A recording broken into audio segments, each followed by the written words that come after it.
Bienvenido, Miguel Soler, profesor de matemáticas, sí, ¿no? Pero muchos años implicado en política desde el tiempo de Libe González, Zapatero, ha sido pasando por distintos gobiernos con muchas responsabilidades. Hoy lo invitamos un poco porque la Comunidad Valenciana ha sido pionera en algunas de las medidas, especialmente sobre el currículum de anticipación, ¿no?, de lo que viene y trae la aplicación de la LOMLOE. Así que, en primer lugar, Miguel, nos gustaría que tú nos contaras cuál es tu trayectoria vital en el ámbito de la educación que te ha traído a este despacho. Sí.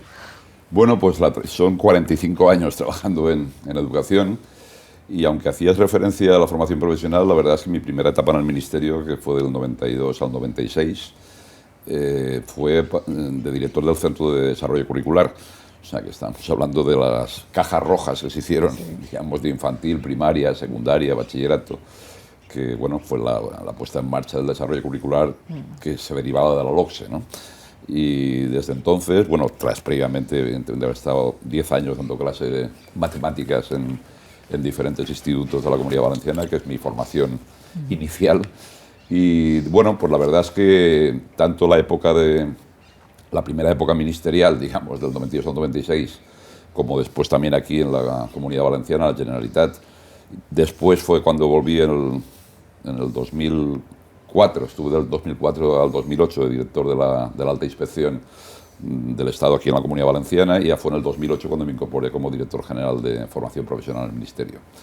Con lo cual, bueno, son muchos años, 45, 15 trienios, dedicados a la educación, los 10 iniciales como profe de matemática de instituto y luego trabajando en la administración educativa. Y la verdad es que estoy muy a gusto porque me ha gustado siempre mucho lo que he hecho y por tanto no he hecho más que disfrutar de mi trabajo.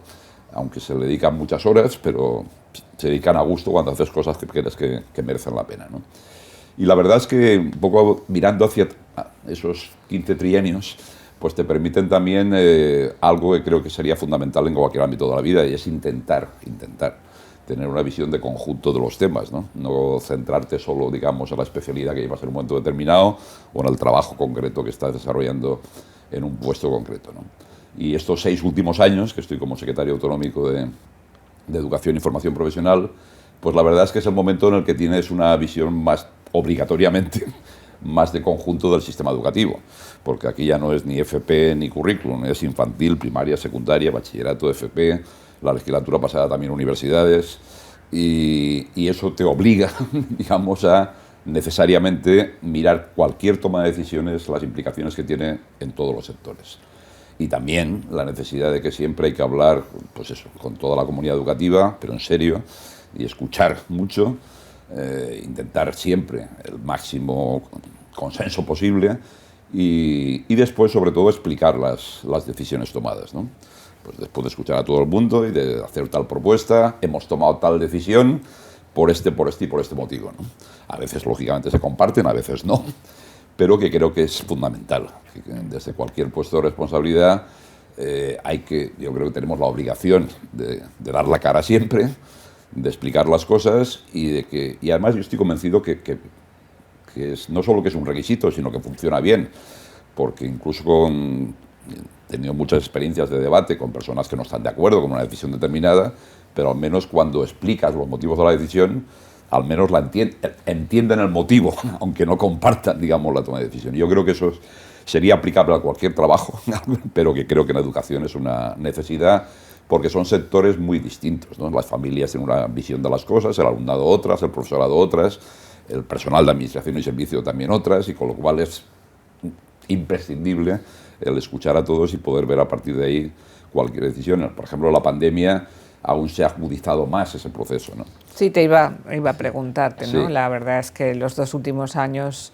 están siendo absolutamente absorbidos por la problemática de la pandemia en nuestras aulas, ¿no? ¿Cuál Sí. es tu experiencia en la Comunidad Valenciana? Pues yo creo que son de los 45 años que comentaba, han sido los 2 más complejos, y donde también nos ha obligado a tener una visión aún más amplia de las cosas, ¿no? Y ya no pensábamos solo en educación, sino que estamos hablando todo el rato de salud pública, de la relación de cómo tal, de las decisiones que tomamos. Yo que sé, por ejemplo, al principio, cuando se paralizó todo, ¿no? En marzo del 2020, que incluso al principio se hablaba de que todo se retomaría en verano, ¿no? Dice, bueno, esto es una cosa para unos meses, Sí. tal. Ya han pasado pues año y medio y ahí estamos, ¿no? Y entonces, cosas como, por ejemplo, decir el transporte escolar. Pues el transporte escolar se paraliza, lógicamente no hay transporte, pero claro, eso tiene implicaciones en trabajadores que están en el transporte escolar, en las empresas correspondientes. Entonces aquí, ese primer momento, por ejemplo, pues decidimos que no, que había que mantener las ayudas al transporte, no a las familias en este caso, que lógicamente estaban en casa, pero sí a los trabajadores y a las empresas. Y hicimos un decreto ley que recogió una serie de medidas donde no pensábamos solo en qué pasaba dentro de las aulas y qué pasaba con el alumnado, sino en qué empresas de transporte, de comedor, etcétera, estaban siendo también afectadas, digamos, por la toma de decisiones en el ámbito educativo. Y así lo hicimos, es decir, porque consideramos que esa visión de conjunto que comentaba antes hay que tenerla también en estos casos, ¿no? Porque en otros lugares, bueno, pues digo, no, eso no es un tema nuestro, es un tema de economía o de empleo. Digo, al final todo es un tema nuestro, de cada uno en su contexto, ¿no? Y creo que ese aprendizaje durante la pandemia, igual que lo que comentaba hace un momento, de la necesidad de escuchar a todos los sectores, pues la tradujimos en que teníamos reuniones básicamente pues todas las semanas. Constituimos un foro de educación donde estaban simultáneamente participando pues los sindicatos de la pública y de la concertada, los titulares de los centros concertados, los directores y directoras de los centros de infantil y primaria, de secundaria, las confederaciones de madres y padres, tanto de la pública como de la concertada, los directores de los centros específicos de acción especial, bueno, 22 organizaciones presentes simultáneamente en la misma reunión. Mi opinión de aquellos meses fue que la Comunidad Valenciana posiblemente fue la primera en reaccionar de forma eficaz en el modelo de ayudas a los centros, al menos esa fue nuestra experiencia. ¿Qué hace que un equipo sea eficaz, un equipo de gobierno? Pues yo creo que primero, por eso empezaba diciéndolo, esa necesaria visión de conjunto de los temas, ¿no? Y que o escuchas a todos los sectores, eso es imposible, por muy bien que lo intentes hacer, que realmente dé respuesta a las necesidades diversas que hay. Es decir, por ejemplo, aquí los debates pública-concertada, aquí y en cualquier sitio, son debates permanentes que están ahí, y bueno, teníamos claro que teníamos que actuar en el conjunto de los centros. Bueno, también no he citado a la patronal de la privada, la que no está concertada, también estaba en esas reuniones que teníamos semanales, ¿no? Entonces esa fue la primera decisión, que en lugar de tener la típica mesa sindical con los sindicatos de la pública, una semana después con lo de la concertada, otra con las AMPAs, no, todos en el mismo momento, para que también nos escucháramos todos, ¿no? Y esas reuniones permitieron, pues eso, es decir, aquí hay que actuar de manera colegiada, hay que planificar con tiempo las medidas y adoptamos una mecánica ya que se convirtió casi en la forma habitual de trabajar, que era los fines de semana preparábamos el escrito de propuestas de algún tipo de resolución de instrucciones para ver cómo actuar, para combinar y garantizar la enseñanza bueno, iba a decir semi, no, en aquel momento era totalmente online, y ante una situación que no disponíamos ni de plataformas, digamos, potentes para poder realmente llegar al conjunto de la población. Los alumnos, un sector importante del alumnado, no disponía de los dispositivos móviles necesarios, o incluso cuando disponían, pues era uno para toda la casa. En fin, todos sabemos lo que pasó en aquellos meses. Pero, bueno, pues y a su vez aquí en la Administración estábamos, esta consellería que trabajan cerca de 1000 personas físicamente en este edificio, pues éramos 7 o 8 los que estábamos aquí, de los 1000. Y entonces estábamos el conseller y yo, y 5 o 6 más, ¿no? Con lo cual, bueno, pues que ante esa situación tan complicada, pues la idea fue esa, es decir, todas las semanas, los fines de semana preparamos el escrito, los lunes convocábamos la reunión, con 48 horas normalmente, y en la reunión ya se trataban los temas del escrito y el jueves enviaba a los centros. Entonces, convertimos ya como dinámica habitual que todas las semanas salían un mínimo de 2 o 3 escritos a todos los centros explicándoles cómo actuar ante tal situación o tal otra. A la vez, lógicamente, el profesorado se puso, gran parte del profesorado, a las pilas desde el principio, empezaron a elaborar materiales, profesores que no tenían, digamos, una competencia digital, digamos, adecuada, pues estuvieron hablando con los que sí que la tenían y estuvieron aprendimos todos. Es curioso además ahí destacar que, por ejemplo, creo que fue en el mes de febrero del 2020, de los cursos de formación del profesorado que hacemos desde la red de los Centros de Formación, Innovación y Recursos, los CEFIRES, pues la oferta de plazas que había, digamos, de formación permanente en torno a la competencia digital, por decirlo de manera genérica, pues había como 700 plazas libres o algo así, de las que se habían convocado. De 2.000 plazas, pues habían cubierto 1.300, ¿no? Pues un mes después multiplicamos la oferta por 3 y aún quedaron 2.000 y pico en lista de espera. Bueno, yo creo que también eso es un motivo importante cuando hablamos de la necesidad de motivar al alumnado o a cualquier sector de la población a que curse determinada formación. Ahí se ve que cuando hay necesidad la motivación viene de manera inmediata, pero si no la hay, también hay que insistir en por qué realmente prepararlo para ello, ¿no? Y en ese caso, evidentemente, hoy ya no hay que convencer a nadie de la necesidad de formación en ese ámbito, pero hasta ese momento, pues bueno, pues simplemente había un sector que sí que estaba lanzado, pero otro pues decía que tampoco lo veía tan necesario. Aquí contratamos a todos los profesores, a los 4.374 extras que contratamos el primer año en julio. Con lo cual todos los centros en julio sabían ya con qué profesor iban a contar el día 1 de septiembre. Y eso, lógicamente, junto con el protocolo de actuación, permitió tranquilidad y que la gente se organizara. Y el segundo año hicimos igual. Y ese aspecto de planificación, yo creo que hay que ser un poco atrevidos para hacerlo. Cuando lo hicimos todavía no teníamos garantía del dinero que iba a llegar del Ministerio. No, sino teníamos simplemente una tal. Hubo comunidades que esperaron hasta que les llegara el ingreso y contrataron al profesorado en septiembre, octubre, noviembre, diciembre. Claro, no se puede organizar un curso sin saber eso, ¿no? Entonces, el tema de la planificación, sabiendo los temas que hay por delante, sabiendo que hay que hacerlo con tiempo y tal, pues eso es una de las medidas que creo que hay que aprender todos para poder. Hay veces que no puedes, pero en otras ocasiones sí, ¿no? Entonces, creo que merece la pena. Y eso fue lo que más agradeció el conjunto de la comunidad educativa, saber con tiempo el profesor. Habían pedido algunos 7 profes y tuvieron 5, da igual, pero ya sabían que tenían 5. Y a partir de ahí ya cómo organizaron el curso, ¿no? Y eso fue fundamental. Y ha habido mucho debate público sobre si se perdió o no se perdió aprendizaje. Hay algunos que incluso se atreven, ¿no?, a cuantificar cuántos meses de retraso. ¿Cómo valoras? Sí, ese debate sí se ha producido desde el principio. Mi sensación es que es bastante exagerado ese tipo de razonamiento, ¿no? Es decir, que cuando estamos convencidos de que aquí ya nadie va a poder decir esa frase que los que tenemos unas décadas decíamos, de ya he terminado de estudiar, pues va a ser que no. Aquí nadie va a terminar de estudiar. Con lo cual, el que lo sepas, determinado tipo de competencias, determinado tipo de saberes, los tengas adquiridos a los 13 o a los 14 o a los 13 y medio, creo que no es un debate especialmente relevante, ¿no? Es decir, que lo que realmente hay que ver es cómo somos capaces de formarles, y es el gran debate actual y de siempre en educación, ¿no? Es decir, cómo somos capaces de que realmente vayan adquiriendo una serie de competencias, una serie de conocimientos específicos en determinadas disciplinas que luego sepan aplicar y desarrollar en su vida personal y profesional. Y por tanto, el que pasen unos meses determinados producto de una pandemia, no creo que realmente, visto con un poco de perspectiva, sea algo realmente significativo, ¿no? Bien, hemos dedicado varios números en cuadernos un poco a todas las aportaciones de la neurociencia, la investigación sobre el funcionamiento de la mente, la memoria, sobre el aprendizaje, ¿no? Y hemos dedicado tiempo y espacio también a cómo la relación de los conocimientos, el uso de los conocimientos en distintos contextos de aprendizaje aumenta esa eficacia, ¿no?, a la que tú te refieres, a pesar de que todavía en el imaginario haya esa idea de que todo esto baja los niveles. Sí, bueno, yo el debate de los niveles me parece un debate, en fin, lo he dicho muchas veces, yo soy de la última promoción de Preu. Y recuerdo que mi padre, que me decía que era del examen de Estado, decía, esto del Preu, esto es muy light. El examen de Estado, eso sí que era una cosa seria y potente, donde de verdad tenías que demostrar si sabías o no sabías para poder continuar estudios en la universidad.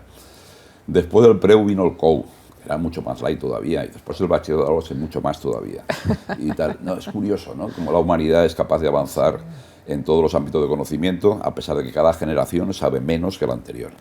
Es decir, hay que ser un poco más serios. Yo creo que hay jóvenes, evidentemente, bueno, hay cosas que los que tenemos una edad determinada, pues dominábamos más porque se insistía más en ellas en el ámbito escolar, y no solo en el ámbito escolar, sino en la sociedad en general, y hay otras, y hoy algunas de ellas, que nos parece mal, pues no tienen la misma solidez. Y, por ejemplo, todo el proceso de lectura, de escritura, la capacidad de expresión oral y escrita, pues yo creo que son cosas absolutamente imprescindibles en todos los tiempos, hace 50 años y hoy. Y quizás, lógicamente, algunas de ellas no tienen el mismo grado de consistencia en cuanto al trabajo, o en cuanto ya no solo el trabajo, sino a la percepción social.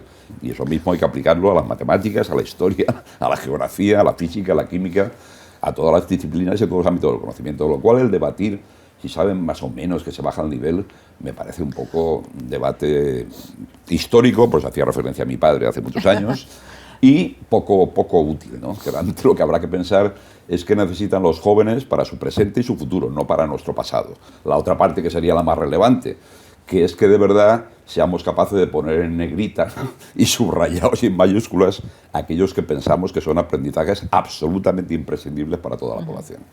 Y lo que se deriva ahí, ¿qué hacemos para que esos aprendizajes imprescindibles para toda la población seamos capaces de que todo el alumnado en la educación obligatoria los adquiera, ¿no?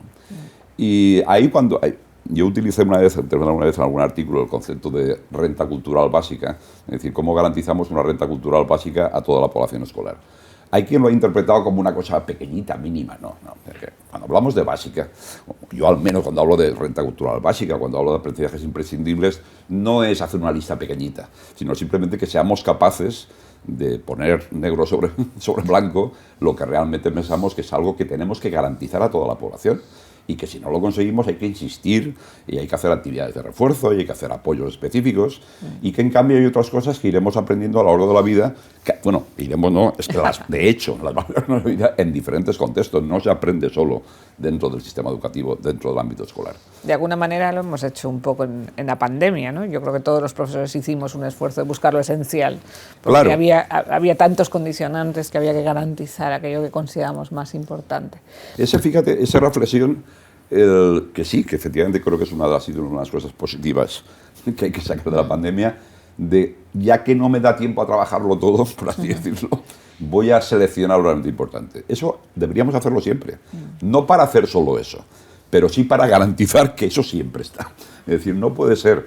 En el caso de la matemática, recuerdo que cuando seguíamos los libros de texto tal y como estaban organizados, la estadística estaba al final. Pero resulta que la estadística no se daba. Como estaba al final... Nunca daba tiempo, sí, cierto. No se llegaba a ella. Sí. Claro, eso no puede ser. Habrá que hacer realmente un trabajo de otra manera para que de verdad, de todos los grandes bloques de contenidos relevantes de cada disciplina se aborden, ¿no? No por aquello de que decir, es que no me da tiempo. Y bueno, pues por tanto hay que hacer esa reflexión. Primero, si no te da tiempo, ya debe ser porque el currículum oficial establecido no está bien ajustado. Y en segundo lugar, no vale solo quejarse de que es muy largo, sino que tendré que ser capaz, eso es una de las partes que nos pide como profesionales de la educación, de seleccionar aquello que pensemos que es fundamental. Hemos visto relevancia, verticalidad, cantidad también de currículum. La siguiente clave es la interdisciplinariedad, ¿no? Sabemos que el relacionar las distintas disciplinas, los distintos conocimientos, mejora la comprensión, incluso la memoria de la que hablábamos antes, y eso nos lleva a hablar de la gran estrella en el cambio curricular de la LOMLOE, que habéis anticipado en la Comunidad Valenciana, y es la propuesta de la globalización o de los ámbitos de aprendizaje. ¿Qué lleva a la Consellería a hacer esa apuesta tan radical y tan valiente de forma anticipada? Pues nos lleva ahí precisamente la misma reflexión que estaba comentando respecto a cómo somos capaces de, por una parte, garantizar que todo el alumnado trabaje los saberes que consideramos fundamentales, imprescindibles, y al mismo tiempo, cómo garantizar efectivamente que no los trabaje para preparar una prueba, un examen, un trabajo que tengo que hacer al mes que viene, sino que realmente se vayan consolidando e incorporando esos conocimientos a tu estructura, digamos, mental y de saberes. Bueno, pues yo creo que está bastante claro que en cualquier... bueno, eso ahí nos da muchas pistas lo que es la estructura general de la formación profesional, ¿no? Cuando realmente determinado tipo de competencias profesionales las incorporas y las sabes después aplicar en diferentes contextos. Pues en la formación en centro de trabajo. Cuando realmente se empieza a hablar de la FP dual, pues es como si se hubiera hecho un descubrimiento, digamos, nuevo. Cuando realmente en España toda la FP es dual. ¿En qué sentido? todos los ciclos, que tienen 2.000 horas de duración, 400 horas se desarrollan en una empresa del sector. Y no son prácticas. Por eso se ha cambiado también en la nueva ley de FP que se está tramitando ahora, que esas 400 horas, que además se pueden plantear que sean más, que pueden ser desde el 25%, serían unas 500, en el caso de la FP general, y la llamada FP reforzada, la dual reforzada, que serían incluso hasta 1.000 horas, ¿no? Hasta el 50% del total. Y entonces no es que primero estudio y luego hago prácticas al acabar para demostrar que lo que he estudiado sé hacerlo, no. Sino que en la propia formación se tiene que desarrollar, hay determinado tipo de saberes, de contenidos, de procedimientos de trabajo, algoritmos de aplicación, que necesitas aprenderlos en un contexto ya en este caso, de una empresa del sector correspondiente. Con lo cual, los dos cambios introducidos no solo es ampliar, digamos, la formación del centro de trabajo, sino también que se pueda desarrollar en cualquier momento de los 2 años, ¿no? Se supone que en principio no será el primer trimestre del primer año, ¿no? Pero que a partir de, si empiezas el curso en septiembre del 22, a partir de febrero del 23, pues ya puedas empezar a que una parte de tu formación la desarrolles en una empresa del sector. Ponía el ejemplo de la FP para ligar después con el tema de la interdisciplinariedad y de la aplicación de los conocimientos a la resolución de todo tipo de problemas. Hay quien siga pensando que lo que hay que hacer es hinchar a los alumnos a que aprendan a hacer un montón de ecuaciones y cuando ya saben hacer todas las ecuaciones se proponen problemas prácticos de resolución. Bueno, es una forma de enfocarlo. Y otra forma de enfocarlo es plantear esos problemas que te llevan a la necesidad de saber traducir del lenguaje escrito al lenguaje matemático y a partir de ahí cómo ser capaces de esto transformarlo en un algoritmo que te lleva a resolver una ecuación y a tener unos resultados. Bueno, pues ese debate es de toda la vida, no es de ahora, ¿no? Pero en definitiva son dos formas diferentes de concebir el proceso de enseñanza y aprendizaje, que es planteando problemas reales que se sitúan en tu contexto y que veas que tiene sentido aprender a hacer una serie de algoritmos, aprender a utilizar esas herramientas para resolver esos problemas. Y eso, por eso comentaba la reflexión sobre la formación profesional, ahí se tiene más claro, porque saben que tienen que saber hacer tales cosas. Y por tanto, sí que conocen desde el principio por qué tienen que aprender una serie de contenidos para poder hacer esas cosas, ¿no? Bueno, pues esa interdisciplinariedad, en definitiva, es aplicar los conocimientos en diferentes contextos. Pero claro, hoy hablamos, por ejemplo, del lenguaje, de las competencias clave, las competencias específicas de cada una de las áreas. Pero esas competencias, claro, la competencia comunicativa oral o la competencia lingüística, muy bien, pero claro, eso simplemente es un titular. Lo que hay que ver después es cómo se aplica o hasta dónde llega esa competencia plurilingüe en diferentes contextos, como comentábamos antes. Pues desde una charla, un seminario, una conversación de amigos, un WhatsApp, un escrito.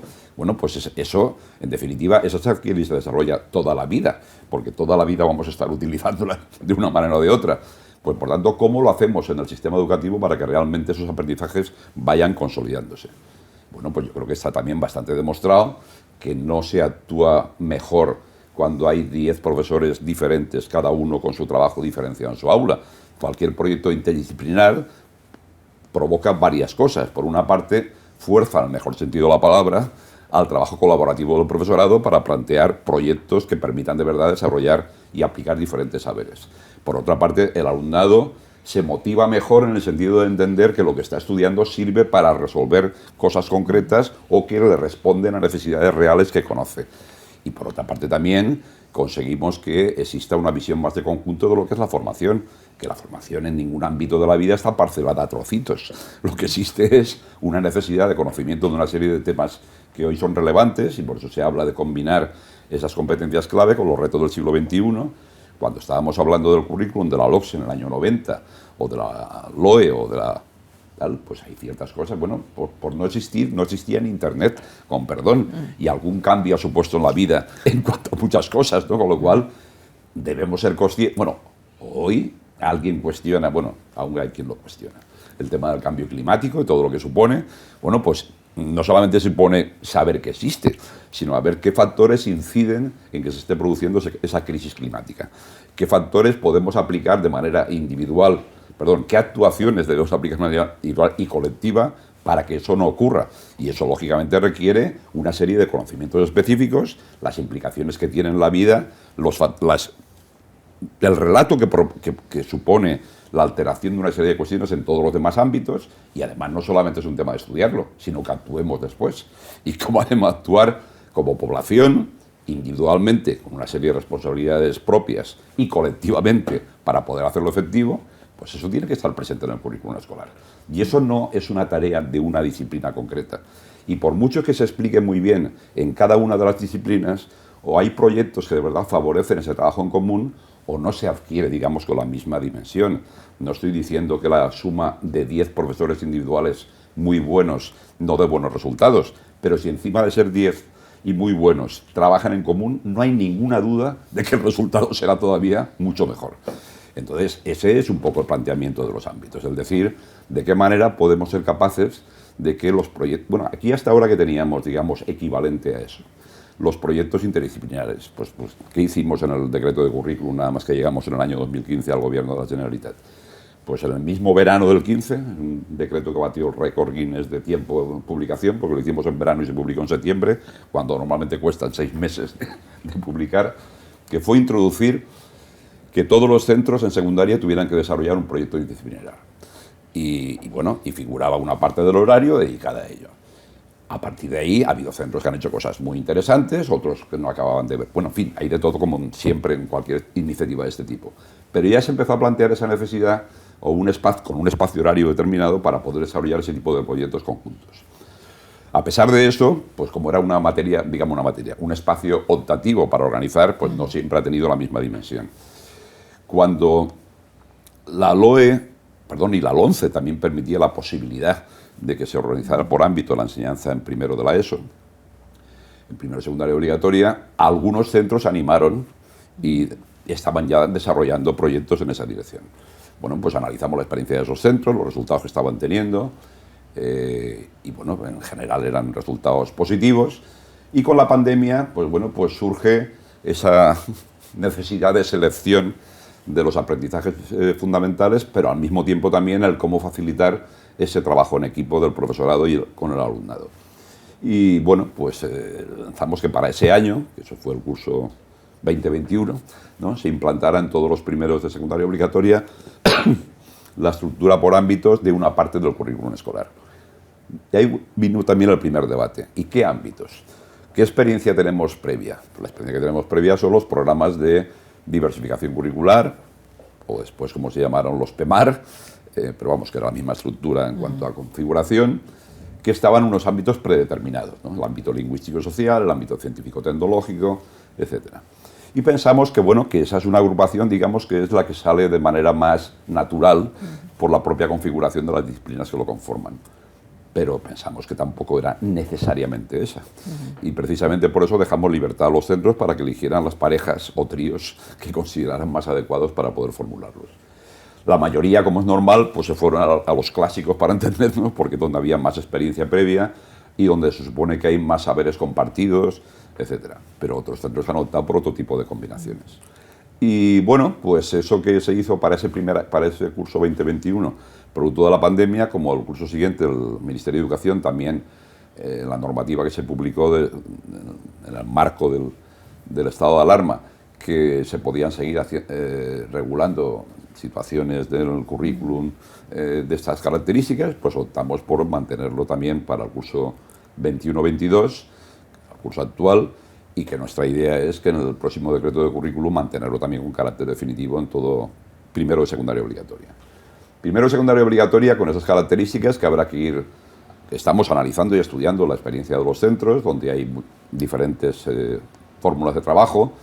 La codocencia es un tema central en este sentido, donde, por una parte, porque da más tranquilidad al profesorado participante en el sentido de que ya no tiene ese posible miedo a que a determinados aspectos de otra disciplina que no es la tuya de la formación inicial tengas más o menos seguridad sobre ella. Y por otra parte, porque también, lógicamente, favorece más que a la hora de plantear proyectos comunes sean más ricos y tengan una doble visión como mínimo de la forma de poder trabajar. Y luego también tiene otra implicación con el tema permanente del debate de la ratio, ¿no? Yo en más de un congreso he preguntado en el coloquio ¿qué es mejor? Tener un grupo de... Si tienes dos profes, tener un grupo de 30 con los dos profes trabajando en el aula o desdoblar el grupo en dos de 15. Y bueno, al principio incluso la pregunta para algunos les parecía casi ofensiva, decir, por supuesto que 2 de 15. Bueno, pues, Pues en fin, no. digo, ahí no hay debate económico, porque el coste económico es el mismo. Estamos hablando de dos profesores. Incluso no me planteo ni del tema del ámbito, de la misma disciplina. Dos profesores de la disciplina que sea. Bueno, pues es evidente que habrá momentos en que es mejor que estén dos profes simultáneamente en el aula, trabajando juntos y trabajando con diferentes ritmos con los grupos de alumnos que están estructurados, y otras veces pues será mejor que el otro grupo de 15, pero eso de pensar que siempre es mejor tener un grupo más pequeño, pues creo que es bastante evidente que esa respuesta no es así. Y hoy creo que eso ya empieza a haber cada vez más profesorado que lo ve así. Estos días, la semana pasada, he estado en varios visitando centros de primaria en este caso, bueno, y dos de secundaria también, donde aprovechando el profesorado extra, digamos, que se tiene por la COVID, pues en la mayoría de las aulas que entré había dos profes directamente en el aula. Y además incluso en grupos que a lo mejor eran, sí, un grupo eran 16 alumnos de tercero de primaria y otro que eran 12, pero había dos maestras en el aula trabajando. Y comentándolo con ella dijeron, no, si es que precisamente la experiencia nos ha permitido ver que más que partir el grupo en dos, es mucho mejor que estemos aquí las dos simultáneamente trabajando. Y eso yo creo que hace unos años era más raro, digamos, y ahora se va generalizando. Por tanto, la codocencia, creemos que es, bueno, todos los informes, el informe TALIS famoso siempre indican que España es uno de los países donde menos trabajo en equipo hay como trabajo colaborativo del profesorado, ¿no? Y creo que eso también es una forma de favorecer e incentivar ese trabajo en equipo. Es quizá una de las críticas, ¿no?, que se ha hecho a la implantación. Todos tenemos conciencia que para la competencia digital había que formarse, porque si no ibas perdido, pero quizá no tenemos la misma conciencia que, por ejemplo, para la codocencia o para trabajar en una hiperaula o para colaborar hay que formarse también. Hay que formarse, ¿no? también. ¿Cuáles son las necesidades prioritarias de formación cara a los próximos años en este nuevo enfoque curricular? Sí, pues precisamente eso, tener una visión un poco más amplia del currículum. Lógicamente siempre dominarás más la disciplina de la cual es tu formación inicial, pero por ejemplo yo he comentado, no existe la carrera de física y química, existe físicos y químicos, pero luego en el ámbito escolar la materia desde hace ya muchas décadas se ha llamado física y química hasta que se separa en segundo de bachillerato o en primero de bachillerato en alguna ocasión. O sea que, por tanto, y lo mismo pasa con la geografía e historia o la tecnología. No existe ningún grado en tecnología en la universidad como tal. Hay diferentes... Con lo cual, ya de entrada, tendríamos que separar lo que es la formación inicial en un ámbito disciplinar determinado de lo que después son las materias, las áreas, las disciplinas que se imparten en la secundaria obligatoria y en el bachillerato, como de hecho ya ha sido así toda la vida. Pero hay que dar otro paso más, que es lo que estábamos hablando, y es cómo, de qué manera, siendo tu formación inicial más potente en una disciplina determinada, también se es capaz de alumnos de una edad determinada y de unas exigencias concretas ampliar, digamos, tu ámbito de conocimientos. Lógicamente eso lleva a más trabajo, es indudable, más formación en cuanto a disponer de nuevos materiales. Yo espero también que no solo los grupos de profesores y profesoras que ya están haciendo materiales, sino que las editoriales pues también, digamos, trabajen en esa dirección para hacer proyectos interdisciplinares, que no se trata de inventar o descubrir el Mediterráneo todos los días, sino de que estén, ¿no?, que existan cada día más bases de datos con materiales que faciliten ese trabajo del profesorado. Formación permanente en el sentido de que hacen dos profes simultáneamente en un aula.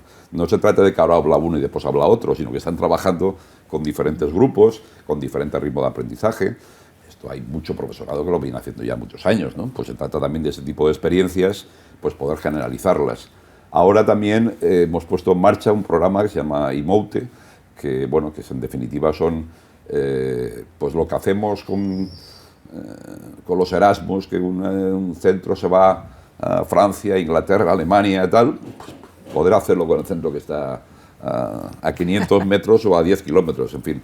Es decir, que hemos lanzado un programa que en definitiva la idea es que los centros se ofrecen o como anfitriones o como observadores para en una serie de temáticas explicar lo que están haciendo y que puedan acudir profesorado de otros centros, estar unos días allí, trabajar con ellos, etcétera, ¿no? Y bueno, ha sido un éxito la convocatoria. Bueno, estamos ahora todavía en ella, pero hemos lanzado la primera parte, que eran centros que se ofrecían como anfitriones para contar buenas experiencias que están desarrollando en su centro. Y se han ofrecido 400 y pico centros, con lo cual, y ahora observadores un poco que se ofrecen a muchos más, aunque la mayoría quieren ser las dos cosas, anfitriones y observadores, porque en definitiva... Sí, porque la convocatoria está hecha de modo que como puedes elegir o fragmentar sobre qué te ofreces para observar como anfitrión en esto, pero quiero aprender, no, yo creo que es una cultura, claro, por lo menos la experiencia que hemos tenido, genera una cultura un poco también de orgullo, ¿no?, de las cosas bien hechas. Yo la invitación a los centros, en las reuniones que he tenido con directoras y directores, tanto de infantil y primaria como de secundaria, bachillerato y de FP, supongo, bueno, estoy seguro que todos estéis convencidos de que hacéis alguna cosa bien en vuestro centro, ¿no? Algún proyecto de los que os sentiréis especialmente orgullosos de como tal. Eso tenéis la obligación de ofrecerlo, tenéis la obligación realmente de ponerlo en común con el resto. Y seguro que hay cosas que queréis hacer que pensáis que no domináis mucho y querréis conocer qué experiencias hay. Yo creo que la formación entre iguales cada día está más claro que es la que mejor puede responder a, bueno, al menos a determinado tipo de dinámicas. Eso no quita el papel de los congresos, de las conferencias, de tal, que cada uno tiene su papel. Pero aquí el intercambio... Voy a volver a los ámbitos. Sí, me he ido. No, porque uno de los miedos, ¿no?, de la experiencia que tenemos... de los miedos por parte de las familias también, ¿no?, es, bueno, una secundaria por ámbitos, una secundaria más atrevida, pero un bachillerato que no cambia. ¿Qué pasa cuando los alumnos saltan a un bachillerato que sigue manteniéndose hasta cierto punto inamovible? Sí, efectivamente, eso es así, pero la misma consideración se puede hacer también con la universidad, y no es por tirar balones fuera, sino simplemente que es verdad que estos cambios, estos debates se están produciendo en el ámbito fundamentalmente de la educación obligatoria, y parece que llega un momento determinado en que esto ya desaparece y no existe, ni existen las competencias, aunque formalmente aparezcan como tal en el currículum, ¿no? Bueno, pues podíamos tomarlo también desde una perspectiva histórica de decir, esto va poco a poco. ¿Quién han sido los primeros que han revolucionado el planteamiento de las aulas? En infantil. En infantil solo es el primer ámbito educativo en el cual realmente se intentó dar un salto que permitiera hablar más de espacios de aprendizaje, de rincones, de cómo trabajar con los niños de esas edades, aspectos muy diversos, tal, la necesidad, por tanto, de una visión más globalizada de la educación. Después fue ya en primaria cuando se fue también ampliando ese tipo de temas, y ahora estamos en la secundaria obligatoria. También en la medida que se ha ampliado, cuando estamos hablando de educación para el conjunto de la población. Cuando ya no estamos hablando del conjunto, sino que se producen diferentes, bueno, pues ya el bachillerato, bueno, la posobligatoria, como su nombre indica, ya no es obligatoria para todos, pero hay un sector importante del alumnado que cursa bachillerato, hay otro sector importante del alumnado que hoy ya se está matriculando en formación profesional, y hay un sector que es el que nos falta, que son los que se van a trabajar teniendo, si tienen suerte y consiguen empleo, teniendo solo el título de graduado en secundaria. Pues el bachillerato está pendiente, en definitiva. Pero está pendiente en el sentido de que sigamos viendo cómo avanzar en el planteamiento general que estábamos comentando en la secundaria. Pero en cualquier caso, no va a perjudicar al alumnado. O sea, que también la duda que si no, es que ahora resulta que ahora llegarán al bachillerato. Vamos a ver, cuando en la estructura por ámbitos, no solo porque lo diga el decreto que lo regula, donde hablas de que se suman las horas que estaban asignadas a cada una de las áreas que lo componen. Lógicamente el currículum es también lo que tienes que garantizar en ese trabajo, es el conjunto del currículum de las áreas que lo componen. Tienes el mismo horario, tienes el currículum global, tienes incluso codocencia, si la podemos favorecer, que es nuestra idea, fomentarla cada vez más, y tienes lo... Es decir, todo apunta a que ningún alumno va a perder respecto a lo que tenía. O sea, que ese miedo de un sector de profesores a decir que no sabrán, no sé por qué no sabrán. Sí tienen las mismas horas sumadas, profesorado que incluso tiene reforzado, porque al poner la codocencia estamos incrementando el gasto en educación en el sentido de que no estamos restando horas a nadie, lo que estamos viendo es sumarlas para qué tal. Es decir, que creo que estas cosas, de todas formas, para que se consoliden pasará un tiempo, porque se requiere más formación, se requieren más materiales trabajados en ese sentido, y esos alumnos no van a tener problemas en bachillerato. Igual que tampoco los han tenido los que han trabajado en primaria de una manera determinada y han llegado al instituto de una manera distinta. En primaria, algo que se está haciendo, por ejemplo, ahora muy bien, en muchos centros cada día más, es la otra derivada de la pandemia, la agrupación internivelar. Pues también en algunos centros ha venido para quedarse y están ya organizando grupos por ciclos en vez de por cursos.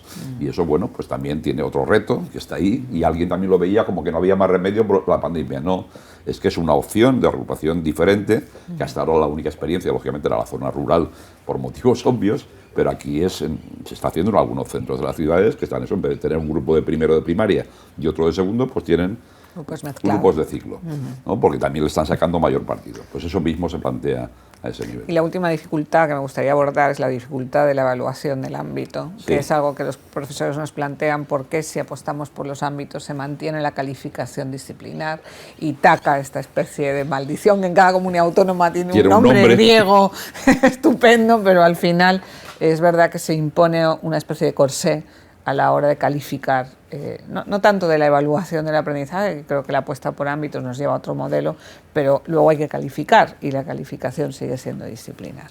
Sí, eso claramente no me gusta nada, es decir, que no, ahí tenemos problemas de momento técnicos por separar, porque además como al no tener todos los centros los mismos ámbitos, pues tampoco puedes, digamos, preparar un ITACA diferente. Claro. El planteamiento ahí, ya veremos cuando debatamos la norma de evaluación con las diferentes mesas de negociación y con el Consejo Escolar, sería que se produzca realmente una calificación de ámbito. Lo que pasa que si la estructura técnica de poder escribirla es que al final hay que poner la nota tal, pues se pone la misma nota en todas las materias que configuran el ámbito. Pero que haya realmente una evaluación de ámbito, que es a lo que hay que tender, porque realmente no tiene mucho sentido que estemos planteando un proyecto de características y después es como si en matemáticas pusieran notas separadas de geometría, estadística, análisis.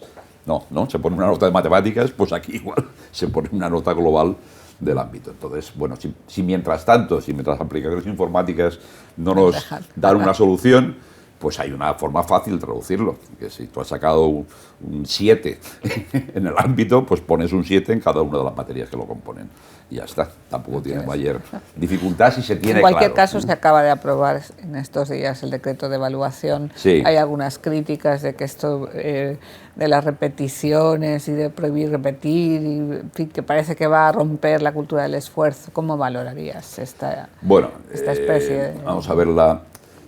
Yo creo que muchas veces también las normas intentan reflejar lo que ya pasa en la realidad de las aulas. Es decir, que cuando se habla de la repetición de curso, aparte de que somos primera potencia mundial en repetición de curso, y se ha demostrado que no por ser primera potencia mundial en ese tema las cosas van mejor, hay que ver para qué sirve la repetición de curso, ¿no?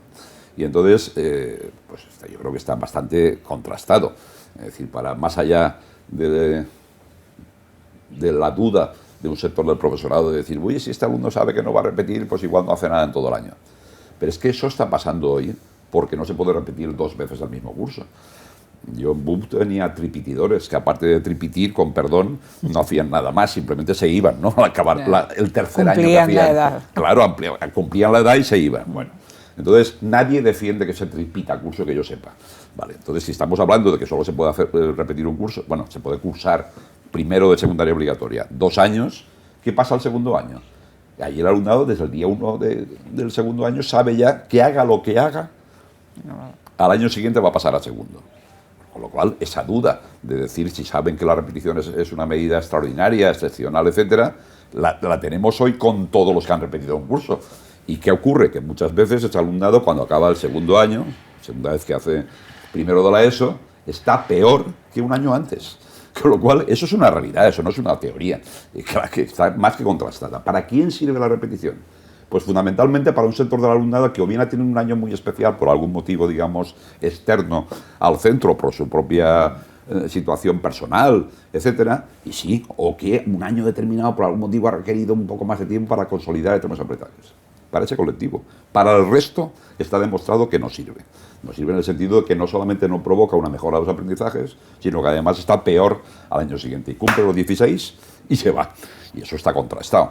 Con lo cual, ¿qué cambio hay en la LOMLOE respecto al 11 o leyes anteriores en la repetición? El único cambio que hay es dos cambios. Uno, que en vez de una posible repetición en primaria y 2 en secundaria obligatoria, en lugar de haber un máximo de 3, hay un máximo de 2.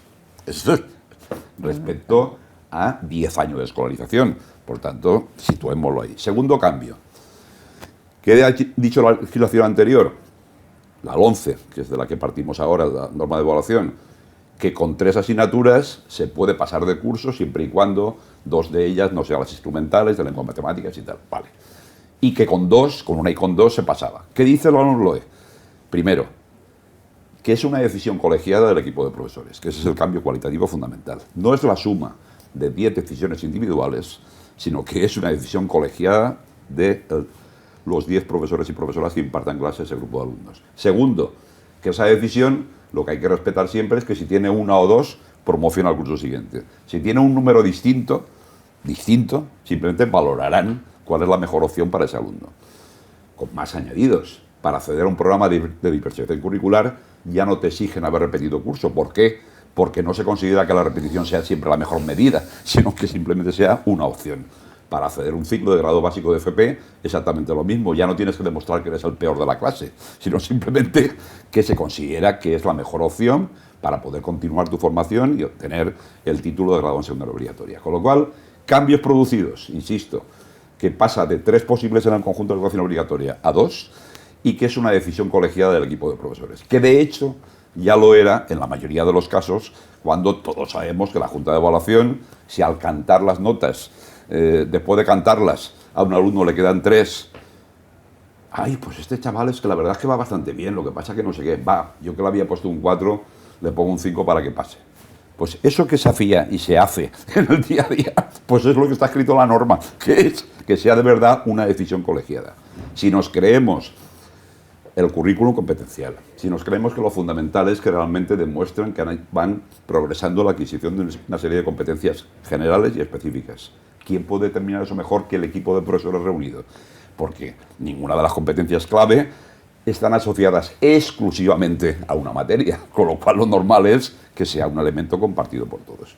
Con lo cual, creo que más allá de estar a favor o en contra de determinadas cosas, creo que no se va a producir ningún cataclismo como se anuncia por parte de ninguna de las debates que hayan. Me encantaría seguir interminable, pero tenemos que terminar y sí me gustaría, quizá al hilo de esta última pregunta, ¿no? Sí. ¿Por qué siempre tanta crispación? ¿Para cuándo ese ansiado pacto educativo, esa ley de consenso que nos permita avanzar de forma pacífica, ¿no? Y no siempre crispada?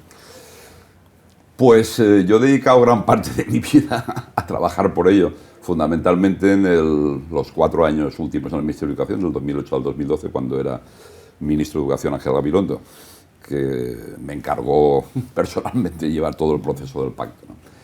Y se llegó a un documento con 137 medidas.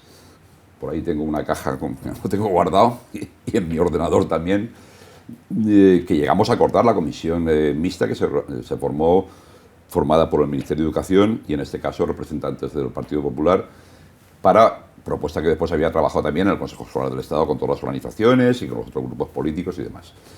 Y después de estar ya, digamos, acordado, que incluso nos tomamos una comida los implicados para celebrarlo, pues una semana después María Dolores de Cospedal, que era la secretaria general del Partido Popular en ese momento, comunicó que no lo firmaban.